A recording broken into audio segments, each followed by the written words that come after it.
best. Playing football the Ainsworth way. Good evening, Gills fans. Welcome back to a brand new episode of Gills in the Blood TV. It's Sunday night and it is match day review showtime as I reflect on what was a record-breaking and a history-making day in Wales as we came from behind to see off Newport County by 3-1 and set a brand new club record of 21 games without defeat. But let's be honest, after 10 minutes, this looked like a game that was quickly getting away from us. We didn't start at all well. We know our record was really poor against these opponents, don't we? Since their reintroduction into the Football League a few years ago, we played them 7 times in all competition. We lost all 6 in the league. We'd only scored twice and conceded 12 in them half-dozen games. And our best result, if you can call it that, was a penalty shootout defeat in a League Cup tie back in 2019 when Steve Evans was our manager. And it looked like this was going the same way. Behind inside 30 seconds, we then conceded a penalty after 9 minutes. But luckily, Glenn Morris does what Glenn Morris does and kept us in the game. And from that point, I thought we really snapped into gear, scored 3 really decent goals, didn't we? And by half-time, the game was essentially done as a contest, thankfully. And the second half passed us by without too much in the way of drama. And like I say, that record was set. Go all the way back to 1:45 and have a look at the Gills team news. And it was quite simple, really. It was an unchanged side, which you can see up here, from that 1-0 win against Notts County at the Priestfield last weekend. So it was Glenn Morris in goal. It was a back 4 of Ramo, Hutton, Sam Gale, Andy Smith and Max Clark. In the middle of the park, it was Johnny Williams partnering Robbie McKenzie. Dacky just in front, skipper in the side. It was Elliot Nevitt from one side, Johnny Smith from the other, and big Josh Andrews up top. In terms of the bench, there was a couple of changes. We had Jake Turner as a goalkeeping options, Shad Ogie and Lenny Serino as defenders. We then had Ethan Coleman back in the 18 as a midfield option alongside Aaron Rowe. And up top, we had Sam Vokes and a man called Seb Palmer Holden. Like I say, though, we just did not get started. And fair play to Newport. They come out of traps really, really quickly. And straight from the kickoff, they stretched us. And it became a problem throughout that first period of the game. They worked the ball from central to left. They then worked the ball back into the middle and out to the right-hand side. Meant that we were being pulled out of our comfort zones.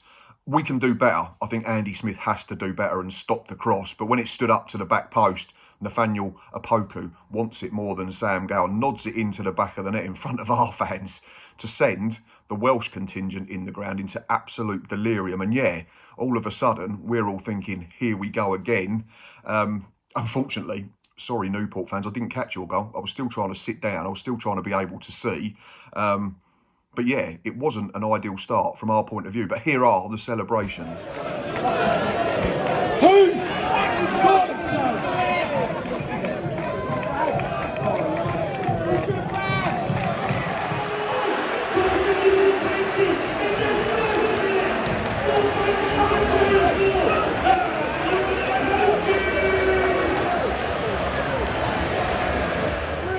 And in what felt like a blink of an eye, we were banging trouble once more. And again, it was decent enough play from the home side.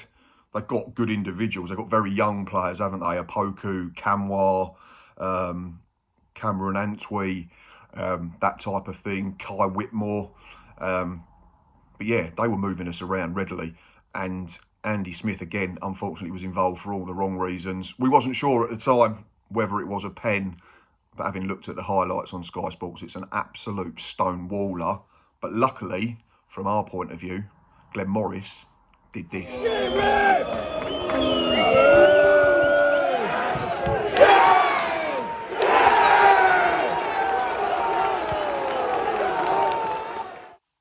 Now, they say sometimes if you can't be good, be lucky. And we've certainly had a few occasions of that this season. I'm not going to sit here and pretend that we've been absolutely flawless. But what this group has got in abundance is resilience and a togetherness to keep themselves in football matches now. And it's something that we haven't seen in recent seasons. And I turned to Ava when the penalty was saved. And I looked at her and I said, we're going to win this. It just felt like a light bulb moment, like a switch had changed. And you could hear fans around us saying, right, use this now, learn, get going. And we did. And we slowly got ourselves into the game and we slowly gained a foothold. We had to, because we couldn't continue in the way we'd done for the first 10 minutes because we'd got blown away. We have to remember last season at Rodney Parade, we were 3-0 down inside half an hour and it was Kamwa and David Ajiboye that absolutely tore us to shreds. And at times in that first 600 seconds, it looked like similar with the likes of Kamwa and Opoku and Antwi, like I've already said. But we got a foothold and then we gained control. And then we started to create chances and we started to push back on them and we started to play the game in their half. But the game still felt very open. They were having joy down the outside of us. Like, if you look at that first 2 or 3 minutes, the goal comes from our left-back area. Not to say that it's Max Clark's fault. The penalty comes from that side of the pitch as well. But they were trying to get down the outside of Ramo Hutton as well. But luckily, from our point of view, Hutts was having more success in his individual battle than perhaps those players were on the other side of the pitch. But we did create half chances, didn't we? So let's have a look at them. There was one for Bradley Dack, and there was one for Andy Smith. And unfortunately, I didn't get the Johnny Williams one on camera, I don't think. Either that or I've deleted it already. But yeah, let's have a look at them as we try to push back and get ourselves back in the contest.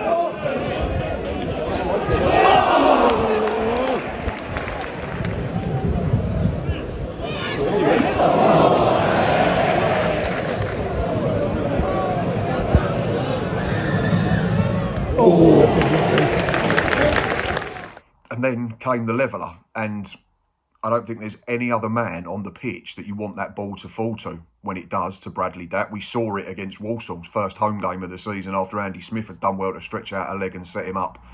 Dacky's made a career out of that type goal, arriving late at the right time, in the right place, and it's a brilliant guided finish. There's enough pace on it to get it through a bunch of players and into the bottom corner, but there's enough control on it as well to know that Dacky's going to get it exactly where he wanted it. That settled us all down. I think it settled the players down and the crowd down, didn't it? And we could start singing, "We are top of the league," although we still had work to do. Swindon were losing. But yeah, here's Dacky's equaliser. Yes. Yes.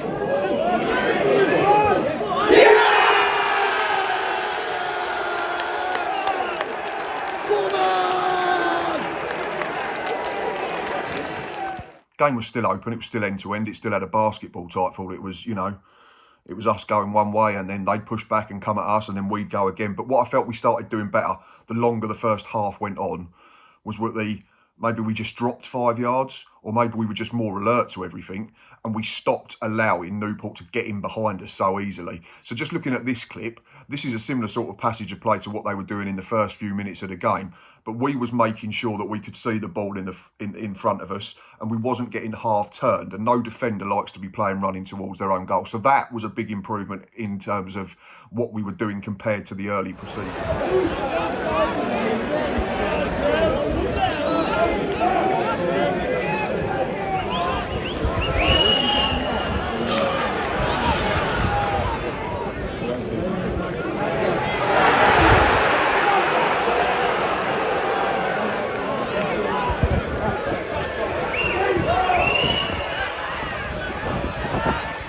And then came that moment from Johnny Smith.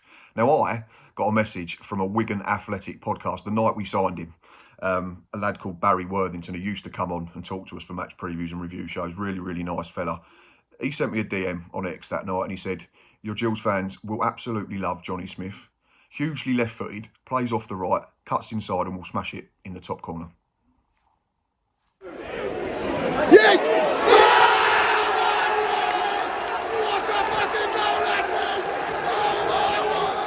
Now, if that doesn't end up being our goal of the season winner, then we are in for a treat in the coming months between now and the end of the season. It's an absolutely astonishing hit. Again, like Dacky's, it's one that's hit with enough power to not give Zanev a chance, but it's hit with enough control to make sure that it hits the target. Starts it from just inside that far post or just outside, and it bends back in absolutely superbly. And we was lucky enough to be right behind it where we were stood to the side of the pitch. So yeah, Johnny Smith up and running for the football club, but the game was still end to end. And Glenn Morris had to be alert again. I think it was Bobby Kamwa this time who got into a dangerous area and Glenn managed to beat his effort away. But again, we were still cutting off the majority of their chances at source, which we weren't doing earlier in the half.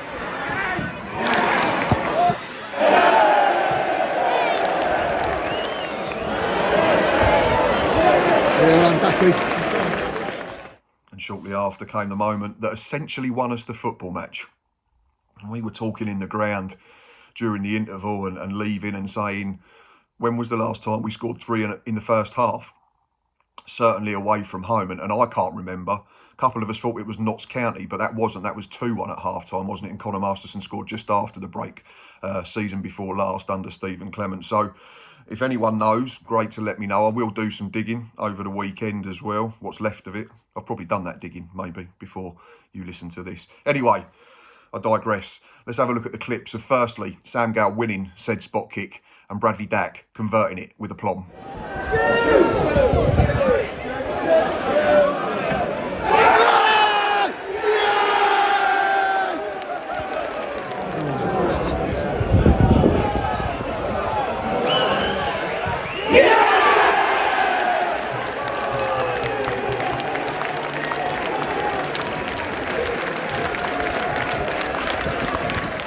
That's really silly, isn't it, from Matt Baker's point of view? Sam Gale's going wide on the pitch. He's a centre half. You need to be aware of your surroundings and you need to be aware of the player that you're up against in Baker's situation there, I think. But it's a silly, silly lunge. Sam Gale goes over. It's a stonewall penalty like theirs. And, yeah, 3-1 up at the break. Swindon losing. Top of the league. All was right with the world.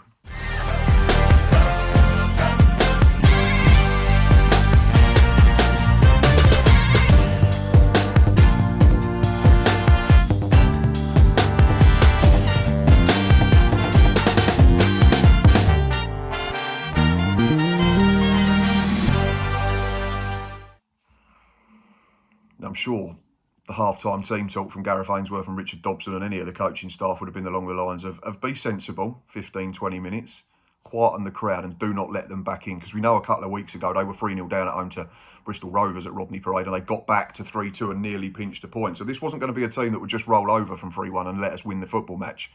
But at the same time, we were very aware of the carrot that was dangling at the end of the game if we could get it over the line without losing. Yeah, Newport come out of the blocks really quick. They had loads of ball second half, didn't they? We were happy to play on the counter-attack. We were happy to stay in our shape and be resolute. But they didn't have a shot on target, Newport, in the second period. And here's some really good examples of us defending our box really well with headers, blocks, clearances, that type of thing. Stuff that maybe we've not done as well as we can in the very early stages of proceedings.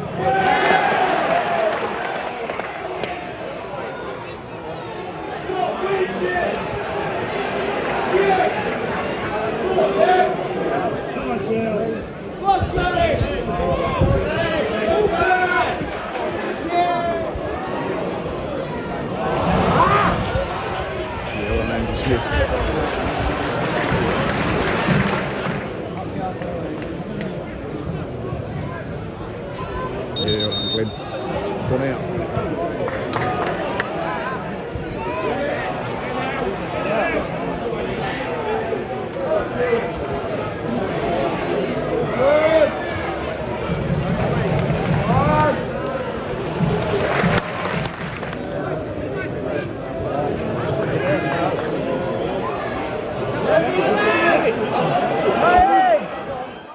We managed to get through that period that we knew we had to, didn't we? If we could get to 65, 70 minutes, we knew that the players on Newport's side and maybe the supporters would just lose a little bit of belief that they could get back in the game. And it was us that had the better opportunities, wasn't it? We could have scored another 2 or 3 in that second period if with a bit more luck and just being a little bit more clinical. But I'm not going to moan about that when you've scored 3 in the first 45 minutes of a football match. There's a chance for Elliot Nevitt. It's a really good header from Nev. And I just want a word on Elliot Nevitt. I can't recall a footballer over the last few years of watching Gills who gets so little reward for the amount of effort he puts in. Like Notts County last week, he's inches away from an assist. Bradley Dack's 3 inches tall. He heads in Nevitt's cross. He had the effort at the end, didn't he, that clipped the side netting with the Notts County keeper rooted to the spot. His header here, he does absolutely everything right. He gets a run on his defender, he gets up above him, and he goes the wrong side of the post. He's playing slightly out of position where he's being pushed wider at the moment to accommodate a new system. And whether he remains in the team when the likes of Aaron Rowe are maybe up to full speed and Gareth McCleary becomes available next weekend, who knows? But I think Elliot Nevitt's been absolutely brilliant in this run in a very understated way. He does a lot of the selfless work. And that's not to say Josh Andrews doesn't do that next to him as well. But yeah, I think Elliot Nevitt's performances this season have certainly deserved more than he's got in terms of goal output. But yeah, here's a chance for him. There was a chance for Dacky to complete his hat-trick after being clipped in by Ramo Hutton, but Zanev stood up and tipped that one over the bar. But yeah, like I say, it was us creating the better chances. Deliver. Yes. Yes!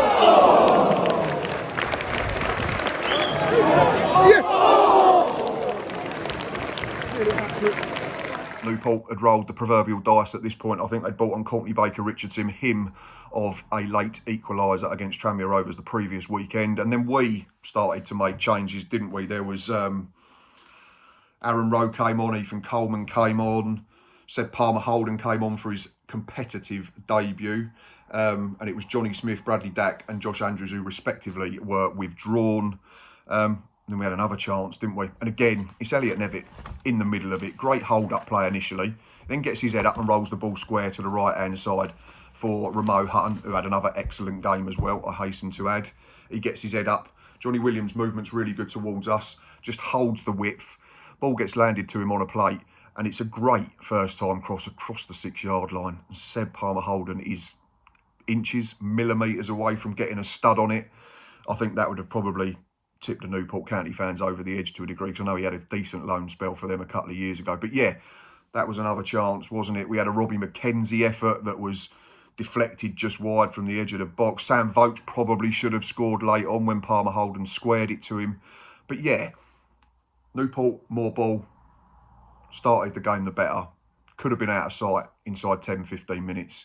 But because of the resilience and the togetherness and the determination to run through brick walls for each other in this group meant that by half-time, we were almost safe. And by full-time, we'd made history.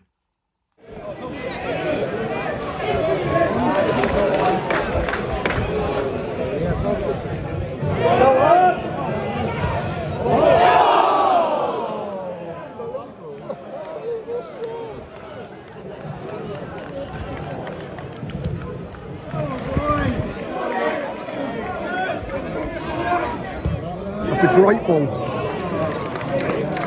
Right, in terms of negatives and positives, there's obviously more of these, which we'll get to in a couple of seconds, but we can't keep getting away with these slow starts in away games, can we? That's 2 on the spin now. Bromley, 2-0 down inside 12 minutes, managed to rescue it very late on. Yesterday at Newport, concede inside 30 seconds, should be 2-0 down inside 10 minutes. And then you're looking at an entirely different game, because we potentially have to be more open and chase a bit more. Whereas at 1, we can keep trying to just feel our way back into the contest, which is what we did really well once we finally settled. So yeah, that's something that we just need to sort out. Next away game is MK Dons, who, despite having a very patchy start to the season, are going to be a good side. They'll be better than Newport County, and I mean that with the utmost respect to the Amber Army. And yeah, Andy Smith is probably my only other slight concern in terms of his performance in the last 2 away games. Got taught a lesson, as did Sam Gale, by Michael Cheek and Nicky Kabamba at Hayes Lane a couple of Saturdays back. And then obviously he's maybe not done enough for the first goal, Smith, and certainly is a bit rash in his challenge for the penalty. But luckily we got away with it. But again, I'm really having to search and find these negatives. And in fairness to Smith, he got better the longer the game went on, and I understand that it got easier throughout the second half. But after that, he was decent enough. But it's just stuff that we just need to be aware of. And obviously, it's great that we've got Shadogi available and we've got Travis Akamir in the building, so that people will have to stay on their toes. They're not going to be picked if their form drops ever so slightly. And that's been a great thing that we've seen this season so far, isn't it? That one comes off, one goes on. Standard does not drop at all. But anyway, let's have a look at the positives. Absolutely loads of them. That's 3 assists in 3 games now for Ramo Hutton. Long throw against Bromley for Josh Andrews' header. Cross last week for Josh Andrews' header.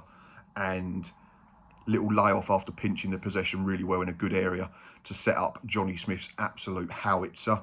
Bradley Dack, I posted at the start of the season my hot takes for the new campaign and said he would get to 10 goal contributions this season. Well, we're not even at the end of September, and he's about 30% of the way there. So really encouraging signs. He got another 75 minutes. Could probably have done 90 if the game was still in the balance. He did 94 last week.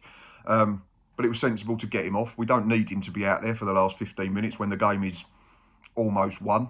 And you've got a player of the calibre of Ethan Coleman to come on, and he came on and was absolutely flawless in that cameo. Great to have him back on the pitch. He's had a really good start to the season, Ethan Coleman.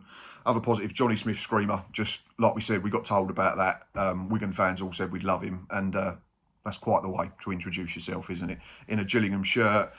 Seb Palmer Holden back, fully fit, playing. Johnny Williams outstanding in the middle of the park in a role that's probably slightly deeper than what he's been used to throughout his career. And one that may not have got noticed but has been noticed at the same time, and that was both Connor Masterson, crutches and all, and an injured Armani Little, our captain. Put your teeth back in. Both there, both in the dugout, both in the crowd, supporting this team, willing them over the line in terms of this unbeaten run, willing them over the line in terms of getting 3 points. So just a really great time to be a Gills fan at the moment, and so many positives on and off the pitch. Right, before I start blowing full time on this review show, man of the match. Now, plenty of candidates again. Bradley Dack for his 2 goals, Glenn Morris for his penalty save. But for me, I've got to give it to the little Welsh wizard. Ironically, back in Wales, was withdrawn and replaced by another Welshman in Wales. Definitely the best 2 players at Newport yesterday, who are Welsh. Johnny Williams, absolutely brilliant in the middle of the park. Boy, has that lad got an engine. And we're seeing a different side to Johnny Williams, I think, at the moment. And it's maybe a case of, well, I'll play anywhere just to be in this side because it's great fun. I might not be able to play in my favoured role, which is probably as a 10.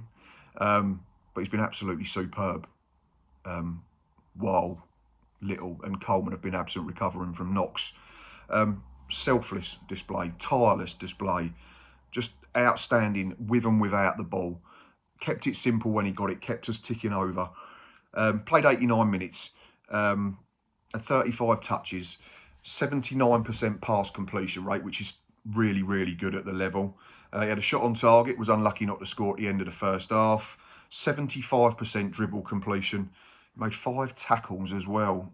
We're seeing, like I say, a new Johnny Williams. I thought he was almost perfect on the afternoon. Like, we know that first 10 minutes wasn't great collectively, but I'm not sure you can label anything directly at him. But from that point onwards, thought he was just absolutely immaculate. Yeah, so my man of the match, deservedly, Johnny Williams. Right, enjoy this, Gills fans, revel in this, because this type of stuff does not happen very often at all. 21 games unbeaten. In context, that's over 40% of a league campaign. So to every single player, whether they've played 1 game or every game, whether they've played 1 minute or 1,000 minutes, to John Coleman, to Jimmy Bell, to Gareth Ainsworth, to Richard Dobson, to all the backroom staff that have been there over both managers, James Russell, Pete Gill, the medical team, Darren Ibrahim, the goalkeeping coach, to those that have sat on the bench more than they would like, to our owners, Brad and Shannon Gallinson, to Joe Comper, the managing director, to everybody in recruitment, to everybody behind the scenes that works in the offices. This is special. Like, regardless of what happens between now and the end of the season, and I'm getting more and more hopeful that it is going to be a good end to the season, this is brilliant. 21 football matches without defeat. 10 wins, 11 draws. That is absolutely astonishing. And if my maths is good enough, 21 times 3 equals 63. We have taken 41 points from 63 available. Absolutely astonishing rate. So yeah, enjoy it. And I will leave you with a couple of scenes from full time.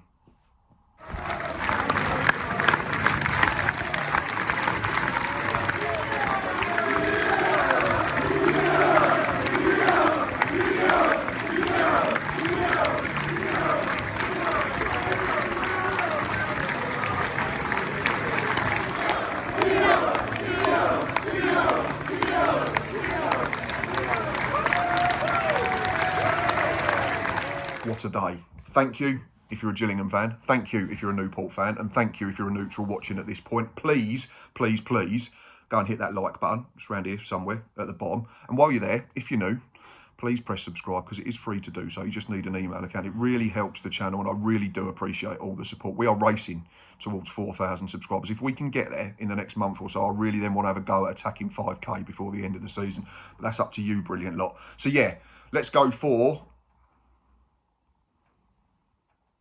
21 times 5. 21 games undefeated.